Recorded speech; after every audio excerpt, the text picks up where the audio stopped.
धनबाद भाजपा प्रत्याशी ढूलू महतो के खिलाफ नाराजगी अब पार्टी नेता विधायक के सामने आने लगी है, जबकि छठे चरण 25 मई को चुनाव में अब चंद दिन शेष रह गए हैं। भाजपा धनबाद प्रत्याशी ढूलू महतो बनाए जाने के बाद से ही पार्टी में तलखी पड़ी हुई है। बोकारो और धनबाद के चित्रगुप्त महापरिवार द्वारा आयोजित मतदाता जागरूकता अभियान कार्यक्रम में बिना नाम लिए अपनी ही पार्टी के प्रत्याशी ढूलू महतो पर निशाना साधा। राज सिन्हा ने कहा कि हम सब भगवान चित्रगुप्त के वंशज हैं। हम लोग का दायित्व है कि एक स्वच्छ छवि के उम्मीदवार को वोट दें। इस 10 वर्ष के कार्यकाल में हम पर भ्रष्टाचार का आरोप, ईमानदारी का आरोप और न ही चरित्र का आरोप लगा हो। न धनबाद साफ छवि के उम्मीदवार को चुनने के लिए जाना जाता है।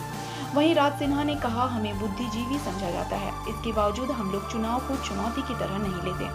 इसलिए इस बार प्रण लें कि सब परिवार सबसे पहले अपने मताधिकार का प्रयोग करेंगे। इसके साथ ही उन्होंने कहा कि बुद्धिजीवी होने के नाते अपने बुद्धि विवेक से स्वच्छ छवि वाले प्रत्याशी का ही चयन करें।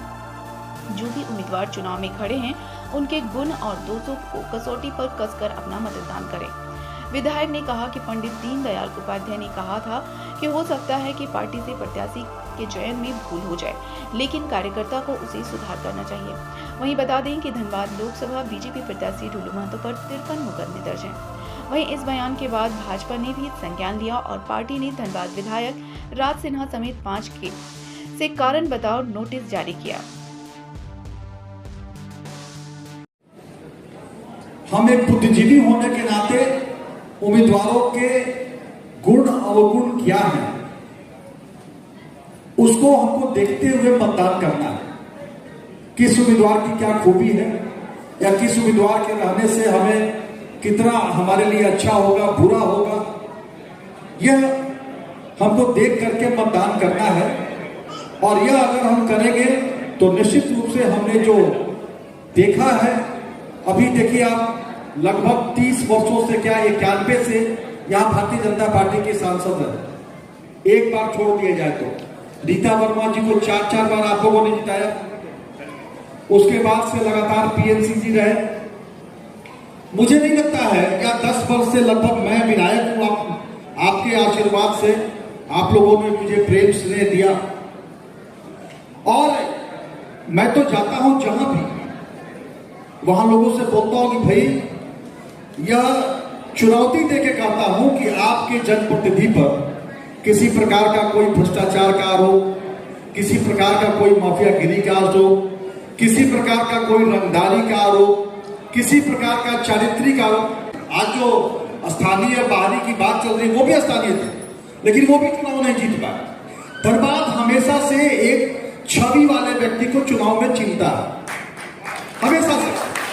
आज पीएनसी जी 30 वर्ष से भले ही काम लोग बोलता हो कि चलो भाई पीएनसी हमारा ये काम नहीं किए, वो काम नहीं किए, एयरपोर्ट नहीं आया, एम्स नहीं आया, या उनके चरित्र में, उनके आचरण में कहीं कोई रंगदारी, कोई माफियागिरी यह नहीं था। इसलिए यह धनबाद हमेशा से उदाहरण पेश करते आया है। आज भी हमें उदाहरण देना है, उदाहरण को प्रस्तुत करना है और हमें सोच विचार करके निर्णय लेकर के और मतदान करना है। मैं खुद भारतीय जनता पार्टी का कार्यकर्ता हूं, लेकिन आज आपके बीच में मैं आया हूं तो मैं भारतीय जनता पार्टी के कार्यकर्ता के रूप में नहीं आया। और हमारे मार्गदर्शक जो भारतीय जनता पार्टी के पंडित दीनदयाल उपाध्याय जी ने भी उनका लिखा हुआ है कि अगर कोई भी गलत उम्मीदवार किसी बड़े पार्टी का सदस्य इसलिए मत पाने का अधिकारी नहीं है, यह मानना चाहिए मतदाता को कि पार्टी ने गलती किया है और उस स्थिति में मतदाता को उसको सुधारना चाहिए और अपने बुद्धि विवेक से के कसौटी पर कस करके, और तब आपको जो प्रत्याशी अच्छा लगे, जो स्वच्छ छवि का प्रत्याशी हो, वो उसके पक्ष में मतदान जरूर कीजिए और एकदम पक्का आप सब बढ़िया से मतदान कीजिए।